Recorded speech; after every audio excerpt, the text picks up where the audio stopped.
Hello friends, ఇవాళ 8th class content start చేశాను. దీనిలో ఫస్ట్ సెమిస్టర్ 1కి సంబంధించి ఒక్కసారి ఇండెక్స్ అంతా చూపిస్తున్నాను. అంటే ఒక్కొక్కసారి టెక్స్ట్ బుక్ మనకి అవైలబుల్ లేకపోతే ఇలాంటి వీడియోలు మనం ప్లే చేసుకుంటూ రిపీటెడ్గా వింటుంటే మనకి ఎప్పటికప్పుడు మర్చిపోకుండా ఉంటాం కదా. ఫస్ట్ వన్ వచ్చేసి ప్రతిదీ ఒక్కొక్క లెసన్ ఒక్కొక్క విధా ఉంటుంది కదండి. ఇవన్నీ గుర్తుపెట్టుకోండి బాగా. ఫస్ట్ వన్ సుబహ్ కవిత పోయమ్. నెక్స్ట్ సెకండ్ బేటీ కూడా పోయమే కవితాయే. ఇదంతా సెమిస్టర్ 1కి సంబంధించినవండి, సిలబస్ అంతాని. సెకండ్ లెసన్ తెనాలి రామ్ కి చతురాయి. ఇది వచ్చేసి కహాని అనమాట, దీని విధ. తర్వాత శ్రీహరికోట వార్తాలాప్.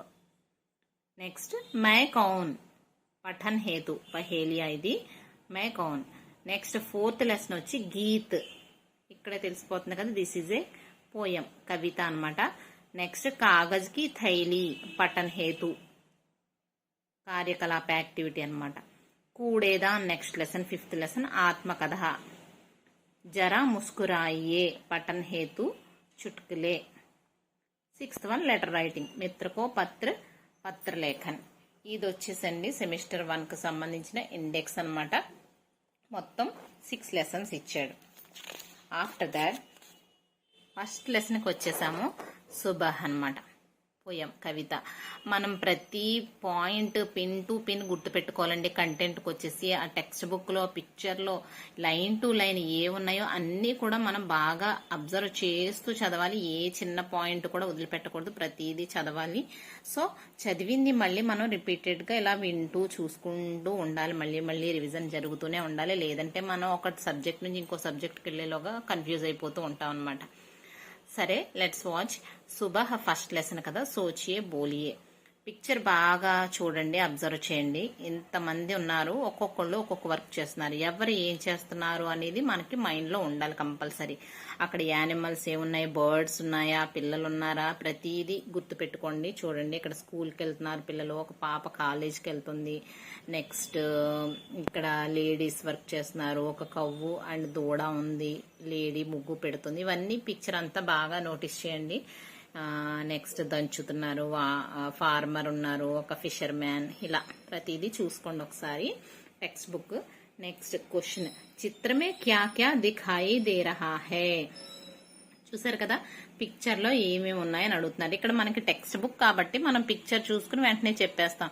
బట్ ఎగ్జామ్ లో అడిగినప్పుడు సుబహ్ లెసన్ లో పిక్చర్ లో అక్కడ ఏం జరిగింది అని అడుగుతాడు. వెంటనే మనకి నోటీస్ అవ్వదు కాబట్టి అంటే మరీ డెప్త్ అడగడు. కాకపోతే మనకి మెయిన్ కొంచెం ఇంపార్టెంట్ మాత్రం గుర్తుపెట్టుకోండి. కిసాన్ క్యా కర్ రహా హై. చూసారు కదా, ఇది ఇక్కడ సింపుల్ గా ఫార్మర్ ఏం చేస్తున్నాడు అని అడిగాడు. ఫార్మర్ ఏం చేస్తున్నాడండి, ఏం చేస్తాడు, ఖేత్ జోతితే హై. ఫార్మింగ్ ఇక్కడ చూసారు కదా ఈ పిక్చర్ లో, ఎద్దులతో దున్నుతున్నాడు, పొలం దున్నుతున్నాడు. ఖేత్ జోతితే హై అని మనం రాయాల్సి ఉంటది. అలాగే లోగ్ క్యా కర్ రహే హై. లోగ్ అంటే ఇక్కడ అందరూ వస్తారు కదా, మొత్తం అందరూ ఏం చేస్తున్నారు, ఎవరు అయితే పడుకుని అయితే లేరు, అందరూ వర్క్ చేస్తున్నారు. సో ఎవరు చేసే పని వాళ్ళు చేస్తున్నారు కాబట్టి అన్ని డిఫరెంట్ వర్క్స్ కాబట్టి మనం సింపుల్ గా ఏం చేయాలంటే లోగ్ కామ్ కర్ రహే హే అని అన్నట్టుగా చెప్తే సరిపోతుంది అనమాట. క్వశ్చన్ బట్టి ఎప్పుడైనా సరే మనం ఆన్సర్ చేయాలండి. ఫస్ట్ క్వశ్చన్ ని వాడు ఏ ఉద్దేశంతో అడిగాడు అనేది అర్థం చేసుకుని దాన్ని బట్టి దానికి సంబంధించిన ఆన్సర్ మనం ఇవ్వాల్సి ఉంటది అనమాట. नेक्स्ट सेकंड पैराग्राफ वस्ते विषय प्रवेश. मानव जीवन में प्रकृति का महत्वपूर्ण स्थान है. प्रकृति के अनेक रूपों से हमें कोई ना कोई प्रेरणा मिलती है. प्रेरणा पाकर हम अपना कार्य उत्साह के साथ करते हैं. इस कविता में समाज की गतिविधियों को प्रकृति के साथ जोड़कर उनका सुंदर वर्णन किया गया है. చూడండి, మానవ జీవన్ మే ప్రకృతి కా మహత్వపూర్ణ స్థాన్ హే. మనిషి జీవితంలో ప్రకృతికి చాలా ఇంపార్టెంట్ ప్లేస్ ఉంది. ప్రకృతికి అనేక రూపం సే హమే కోయి నా కోయి ప్రేరణ మిల్తీ హే. ప్రకృతికి సంబంధించిన ప్రతి రూపం నుంచి కూడా మనకి ఏదో ఒక రకమైన ఇన్స్పిరేషన్స్ వస్తూనే ఉంటాయి. బర్డ్స్ నుంచి, ప్లాంట్స్ నుంచి, సముద్రాలు, పర్వతాలు అన్నీ ఒక్కొక్క రకమైన మెసేజ్ మనకి ఇస్తూ ఉంటాయి. వాటిని మనం తీసుకోవాలన్నమాట. అర్థం చేసుకుని దాని నుంచి మనం లైఫ్ లో ఎలా ఉండాలి అనే పాయింట్స్ అనేవి మనం క్యాచ్ చేయాలి. ప్రేరణ పాకర్ హం అప్నా కార్య ఉత్సాహ కే సాత్ కర్తే హే. ప్రకృతి మనకి ఏం చెప్తుందో అర్థం చేసుకుని మనం కూడా అంతే ఉత్సాహంగా మన డైలీ కార్యక్రమాలు చేసుకుంటూ ఉండాలి. इस कविता में समाज की गतिविधियों को प्रकृति के साथ जोड़कर उनका सुंदर वर्णन किया गया है. ఇప్పుడు ప్రెజెంట్ చెప్పబోయే పోయంలో సామాజిక స్థితిగతుల్ని ప్రకృతిని బేస్ చేసుకుని చక్కగా వర్ణించడం జరిగిందనమాట. నెక్స్ట్ కవి పరిచయం చూడండి. కవి కా నామ్ శ్రీ ప్రసాద్. जीवन काल 1932 से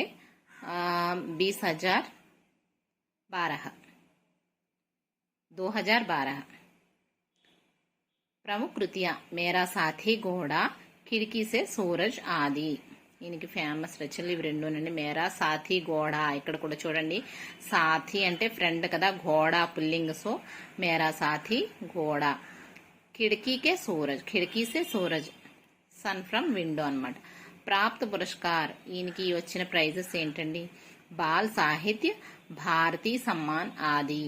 ఇవి రెండు మెయిన్ గా ఈయనకు వచ్చిన అవార్డ్స్ అన్నమాట. ఇప్పుడు ఒకసారి పోయం చూసేద్దామండి.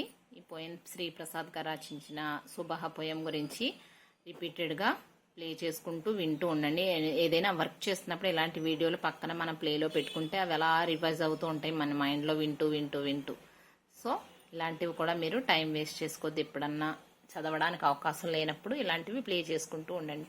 సూరజ్ కి కిరణే ఆతీ హే, సారీ కలియా ఖిల్ జాతీ హే, अंधकार सब खो जाता है, सब जग सुंदर हो जाता है. चिड़िया गाती है मिलजुल कर, बहते हैं उनके मीठे स्वर. ठंडी ठंडी हवा सुहानी, चलती है जैसे मस्तानी. खो देते हैं आलस सारा, और काम लगता है प्यारा. सुबह भली लगती है उनको, मेहनत प्यारी लगती जिनको. मेहनत सबसे अच्छा गुण है, आलस बहुत बड़ा दुर्गुण है. अगर सुबह भी अलसा जाए तो क्या जग सुंदर हो पाए. क्वेश्चंस. कलियां कब खिलती है, सबसे अच्छा गुण क्या है. మనం ఈ పోయమ్స్ మళ్ళీ 4 స్టాంజెస్ జాగ్రత్తగా చదివితే ఆన్సర్స్ అన్ని అక్కడే కదండి ఉంటాయి. చక్కగా అర్థం చేసుకుని చదవండి. సూరజ్ కి కిరణే ఆతీ హే, సారీ కలియా ఖిల్ జాతీ హే. సూర్యుడి కిరణాలు వస్తూ రావడంతోనే మొగ్గలన్నీ చక్కగా విచ్చుకుంటాయండి. అంధకార్ సబ్ ఖో జాతా హై, చీకటంతా మాయమైపోయి సబ్ జగ్ సుందర్ హో జాతా హై, ప్రపంచం అంతా అందంగా మారిపోతుంది వెలుగు రావడంతోనే, సూర్యుడి కిరణాలతో అన్నమాట. Next stanza. చిడియా గాతీ హై మిల్జుల్ కర్, బహతే హై ఉన్కే మీఠే స్వర్. పక్షులన్నీ కలిసి పాట పాడినట్టుగా చక్కగా కిలకిల రావాలు చేస్తూ ఉంటాయి కదా. బహతే హై ఉన్కే మీఠే స్వర్, వాటి చక్కటి వాయిస్ ని అలాగా ప్రసరింప చేస్తూ ఉంటాయి అన్నమాట. ठंडी ठंडी हवा सुहानी, चलती है जैसे मस्तानी. చల్ల చల్లని ఆహ్లాదకరమైన గాలి ఇలాంటి మంచి సౌండ్స్, పక్షుల కిలకిల రావాలన్నిటిని వ్యాపింప చేస్తూ ఉందన్నమాట. గాలిలో బట్టే కదా సౌండ్స్ వస్తూ ఉంటాయి.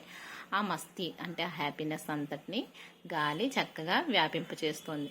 ఖో దేతే హే ఆలస్ సారా, ఔర్ కామ్ లగ్తా హే ప్యారా. మనలో బద్ధకాన్ని అంతా వదిలేస్తేనే మనం చేసే వర్క్ మనకి ఇష్టంగా అనిపిస్తుందండి. ఒంటి నిండా బద్ధకం ఉంటే పని చేయాలని ఉండదు కదా. సుబహ భలీ లగ్తీ హే ఉన్కో, మెహనత్ ప్యారీ లగ్తీ జిన్కో. సుబహ అంటే ఉదయం టైం ఎవరికైతే హ్యాపీగా ఉంటుంది, ఎప్పుడు హార్డ్ వర్క్ చేయాలి కష్టపడాలనుకునే వాళ్ళందరికీ మార్నింగ్ అయ్యేసరికి హ్యాపీగా అనిపిస్తుందండి. So hard work compulsory. ఈ రోజుల్లో ఎవరికైనా సరే హార్డ్ వర్క్ చేయకుండా మనం ఏది గెయిన్ చేయలేం. మెహనత్ సబ్సే అచ్చా గుణ హే, ఆలస్ బహుత్ బడా దుర్గుణ హే. బద్ధకం ఎంత దుర్గుణమో అలాగే హార్డ్ వర్క్ చేయడం అంత మంచి క్వాలిటీ. అగర్ సుబహ్ బి ఆల్సా జాయే తో క్యా జగ్ సుందర్ హో పాయే. మనం బద్దకించినట్టుగానే ఉదయం అంటే ప్రకృతి కూడా బద్దకించిందనుకోండి, ఈ ప్రపంచం ఎలా ఉంటుంది? సుందరంగా ఉండదు కదా. చలాకీగా చక్కగా మనం తెల్లవారు లేచి తిరుగుతున్నామంటే ప్రకృతి ఆల్రెడీ అంతా వోకప్ అయిపోయింది కాబట్టి మనం కూడా యాక్టివ్గా ఉంటున్నాం. అలాగే ప్రకృతి పడుకుని ఉందనుకోండి, మనం కూడా పడుకునే ఉంటుంది కాబట్టి సో ప్రకృతి అనేది బద్దకించదు. అలాగే మనం కూడా ఎప్పటికప్పుడు బద్ధకాన్ని దరిచేనివ్వకుండా హార్డ్ వర్క్ చెయ్యాలి అనేది సుబహ్ మార్నింగ్ దీని ద్వారాగా పోయిట్ చెప్పిన ఉద్దేశం అనమాట అండి. కలియా కబ్ ఖిల్తీ హే, కలియా కబ్ ఖిల్తీ హే ఫస్ట్ స్టాంజాలో ఉంది. సూరజ్ కి కిరణే ఆతీ హే, సారీ కలియా ఖిల్ జాతీ హే. సూర్యుడి కిరణాలు ఎప్పుడైతే వస్తాయో అంటే మార్నింగ్ అవ్వగానే కలియా ఖిల్ జాతీ హే, మొగ్గలన్నీ చక్కగా విచ్చుకుంటాయి. సబ్సే అచ్చా గుణ్ క్యా హై? చూడండి లాస్ట్ స్టాంజాలో ఉంది. సబ్సే అచ్చా గుణ్ మెహనత్ అండి, హార్డ్ వర్క్, పరిశ్రమ అనమాట. Hard work is the best quality. ఇదండి ఈ పోయము, సుబహ్ ఫస్ట్ పోయం. ఇందులో 2 బర్డ్స్, ఫిష్ ఉంది లేక్ లో, అది ఎగురుతూ ఉందనమాట. ఇవన్నీ నోటీస్ చేసుకుంటూ ఈ ఫస్ట్ పోయంని ఒకసారి చూసేసాము. నెక్స్ట్ రిమైనింగ్ గ్రామర్ పార్ట్ అంతా ఉంది, అది నేను సెకండ్ వీడియోలో షేర్ చేసుకుంటానండి. Thanks for watching. Please like and subscribe my channel friends. Bye bye.